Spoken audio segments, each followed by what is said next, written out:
Oh, hi. This week, I'm gonna make a little roll-up case for this pile of crochet hooks I got for Christmas. I requested crochet hooks for Christmas and have yet to use them. I think part of it is they've just been stored in the plastic bag that they came in, and that does not excite me. So I think if I put it in a more visually appealing and more portable thing, maybe I'll finally do something with these. Also, I am really trying to use up more of these carpet samples I was gifted from my lovely friend Grant Scoville, and I was trying to think what to do with this one because it has a giant grommet in the center from where it got hung up. So I'm gonna cut just above where that grommet is, and y'all know I'm gonna keep this one for myself because it has all these little holes and stuff in it. So it's a pretty fabric. There's just not much I can do for it as far as like sending it out into the world and feeling good about it because it's kind of janky. We're gonna use up the otherwise trash stuff. Kind of the theme of this project, and I am enjoying getting back into specifically upcycling things. This is also little ribbon scraps that we're gonna get thrown out from an old job. This is a small remnant from a custom hoodie I just made someone. They requested a sweatshirt. I got a sale off of TikTok and I'm still kind of reeling from that. I'm glad someone saw it and wanted to order a custom thing. I've also had a handful of custom bag requests recently, and I just feel so lucky that I've been so busy with custom orders from y'all and other people that have found me on other platforms. TikTok's a weird one. Also, I am the worst at marketing myself, so the fact that I have made any sales is definitely something to be proud of. So if there are custom commission things you are interested in, as far as stuff I've made on here or things on my Etsy shop that you want a different version of, you shoot me a message. If I'm not willing to do it, I'll let you know right away. I won't like drag you along. But yeah, I appreciate everyone that has gotten stuff. It's so cool. Like, that feels like the goal, you know, is to be able to supplement my income with entirely my own work, and that has been pretty nice to feel like I'm moving in that direction this month. So yeah, anyway, back to the project at hand. I also have this elastic that I think I took out of the bottom of a pair of pants and was also going to get thrown out at work. So I have two lengths, and I think that's all I'm going to need other than, you know, scissors, pins, matching thread, sewing machine. Oh, I even have green thread on the machine. It's fate. This is all coming together. If I didn't have such a thick fabric for the outside of this little roll-up bag, I would put interfacing on the outer layer if it was just like a quilting weight cotton or something. And then this inner layer is pretty thin and floppy. So I think my tactic is sew these together, flip it right sides out, do a little top stitching around the edge, and then sew the elastic down through both layers. Now, sometimes when I do inner detail on something, it's only on the lining because these stitches are going to show on the outside. A, this is for me, so it's completely for utility. It's going to look nice, but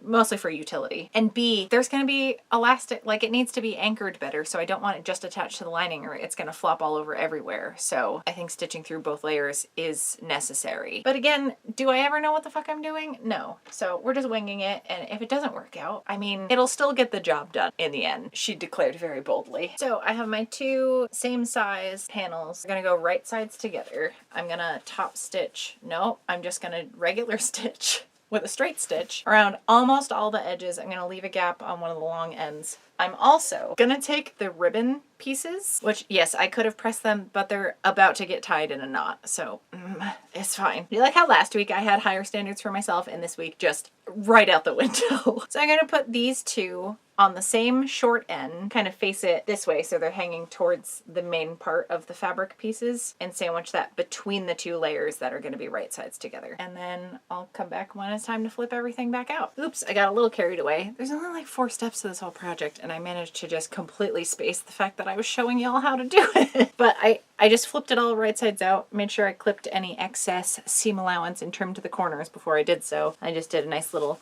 top stitch around the edge, perhaps edge stitching. I will never know. I mean, I could look it up. I'm sure it's in my Vogue sewing book. Do any of you have this behemoth? It's fucking massive. This is really helpful to have a compendium like this with additional notes. I don't call myself a sewing nerd for nothing. Anyway, why the fuck did I take this out? Oh, edge stitching. Let's look up the definition, shall we? Ooh, here in the fashion stitching department, we have top stitching and then edge stitch. Top stitching placed very close to a finished edge. So yeah, I am correct using both terms, I think. That's how I'm choosing to interpret that. Oh boy, that was a tangent, huh? Okay, so this is looking pretty good so far. Got my little tassels sticking out this end. We've got a little tiny bean by our feet, and we're ready to start the layout. So there's a lot of these, and they go from a teeny tiny boys to this thick 10mm chunk. So I think I want to have empty space down this end because this is going to be the outside of the roll. I think if I just space all these out evenly, like yes, it's going to fit looser down here. I don't think it's going to be that big of an issue. I'm not going to be using this to like fan myself or anything. I'm just going to do a consistent width across the entire thing. Ooh, I'm so excited. So I'm just going to line this up at like 1/3 of the way up and 2/3 of the way up. So that's evenly spaced. I think that'll hold well for all of these. And then starting like an inch, inch and a half here and do stitches parallel to each other along both elastics. Let me just actually measure this out and see if that's a reasonable distance to do. Let's see, if I do 3 inches bare space down here and then put 1 crochet hook every inch, this looks very satisfying. I think that's gonna do it. So it'll end about 1.5 inches here. Oh, that's perfect. Perfect. I'm just gonna use some pins to mark 2.5 inches apart with this spacing. So I think that's gonna be just fine. I'll put pins at this end just so things don't go completely wonky as I go along. And then I'm gonna start 1 inch in down this end without the straps. And then rather than marking with pins or chalk all the way down, I should be able to just go 1 inch away from the first stitch line and like use my presser foot as the guide for the rest of this. Okay, all of my stitching's done. Oh my God, it's exactly how I pictured it. This feeling that has been happening more often where my skill level is meeting my like idea. It's a closer outcome than it ever used to get. And that just, it feels fucking magical. It's just so cool because I think up shit all the time. I always have. I have an entire corkboard covered in sketches and most of them have never felt feasible, but these things are starting to happen more and more because I've been practicing for years and years and years. And it's really nice. I've always been someone that's had a hard time accepting good things because I feel like I'm always in worst case scenario mode. Like I'm always waiting for the other shoe to drop at all times. That's just my like normal state of being. And when things are going well, it weirdly makes me more nervous, realizing I do in fact have things like anxiety and depression and ADHD, and being able to acknowledge them for what they are when I'm experiencing them, even though it is difficult separating like myself from my feelings, if that makes sense.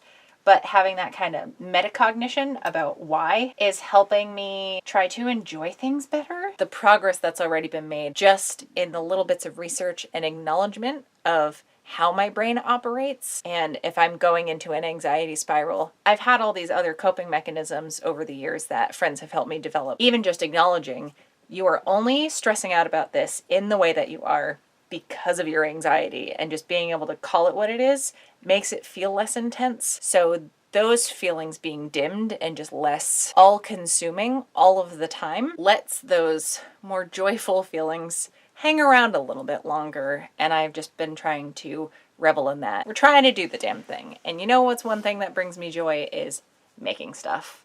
And here is the finished roll. There she blows. I'm really, this looks so satisfying.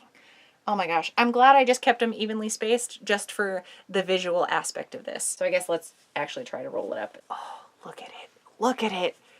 Look at it from the side. Very happy with how this came out. It's just like a little crafting sushi roll. Hold me to it. Springtime 2022, if I haven't crocheted something, we are gonna have like an intervention and have some yarn crafts going. Also, thank you to everyone that's been sharing their videos and tutorials and like their own projects over in the Discord, because I have followed like all of the channels you've recommended. And I've been watching the Next Top Upcycler by Blueprint DIY. I'm just so excited that I get to make stuff like this and just keep bettering my skills, and that's completely thank you to everyone over on my Patreon for making this happen. It's because of y'all that I get to spend time doing this and sharing the process and get to have this community because of the support from everybody. So thank you for letting me put time into this. It's my favorite thing I do every week. I will see you all back here with another video next Friday. Thank you so much for hanging out. All right, Bert, what do you think? Rude.